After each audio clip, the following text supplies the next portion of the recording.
গুঞ্জনটা আগে থেকেই ছিল।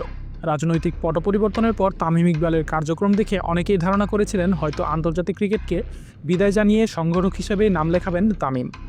বিপিএলের মাঝপথে আন্তর্জাতিক ক্যারিয়ারের এপিটাফ লেখার পর এবার সংগঠক হবার পথে নিজের প্রথম পদক্ষেপটাও নিয়েই ফেললেন।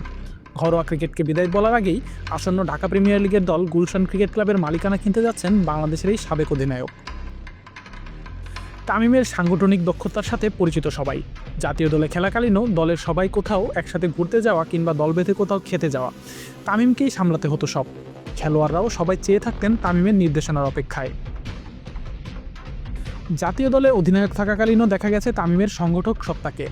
এছাড়া গত 2 আসর ধরে বিপিএলে তামিমের দল ফরচুন বরিশালের মালিক মিজানুর রহমান। তবে মিজানুর রহমান বরাবরই বলে এসেছেন দলটা তামিমের। বিদেশি খেলোয়াড়রা কে কখন আসবে, কার সাথে যোগাযোগ করা হবে, কিভাবে করা হবে, এসব সবকিছুই সামলাতেন তামিম ইকবাল। অনেকটা দল মালিকের মতোই বরিশাল দলকে আগলে রেখে টানা 2টি শিরোপাও এনে দিয়েছেন।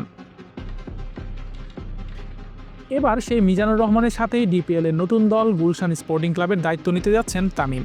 খবরটি নিশ্চিত করেছেন তামিমের পার্টনার মিজানুর রহমান নিজেই। তিনি বলেন, আমরা এবার ঢাকা প্রিমিয়ার লিগে গুলশান ক্রিকেট ক্লাবের দায়িত্ব নিচ্ছি। এখনও আনুষ্ঠানিক ঘোষণা হয়নি, তবে আমরা সিদ্ধান্ত নিয়ে ফেলেছি। তবে এখনও ঠিক হয়নি ক্লাবের সাংগঠনিক সহ আনুষাঙ্গিক সকল বিষয়।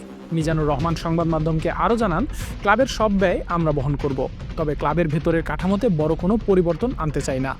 দলের ক্রিকেটার ও স্টাফদের মধ্যে কোনো অস্থিরতা সৃষ্টি হোক সেটাও চাই না। এবারের মৌসুমে যারা চুক্তিবদ্ধ আছেন তারাই খেলবেন। পাশাপাশি চেষ্টা চালাবো নতুন কিছু ক্রিকেটার দলে ফেরানোর। দলের সামগ্রিক উন্নয়নে কাজ করতে চাই। বিসিবির পরিচালক হতে গেলে সবার আগে পেতে হয় কাউন্সিলরশিপ। জেলা ও বিভাগীয় পর্যায় বাদে ঢাকার ক্লাবগুলোরও আছে একটি করে কাউন্সিলর পদ। তাই গুলশান ক্লাবের দায়িত্ব নেবার মাধ্যমে বিসিবির কর্তা হবার পথেই পা বাড়ালেন তামিম, এমনটাই মনে করা হচ্ছে। যদিও এখনও নিশ্চিত করা হয়নি মিজানুর নাকি তামিম কে নেবেন কাউন্সিলরের পদটি। ফরচুন গ্রুপের কর্ণধার মিজানুর রহমান বলেন, এখনও আমরা এ নিয়ে ভাবিনি। ক্লাবের হয়ে কে বিসিবিতে কাউন্সিলর হবেন সেটা এখনও ঠিক করা হয়নি। যেহেতু তামিম আমার সঙ্গে আছে, আমরা আলোচনা করব এবং সময় মতো সিদ্ধান্ত নেব। কলিজাওয়ালা খান নামে খ্যাত তামিমের সাংগঠনিক দক্ষতা নিয়ে সন্দেহ নেই কারো।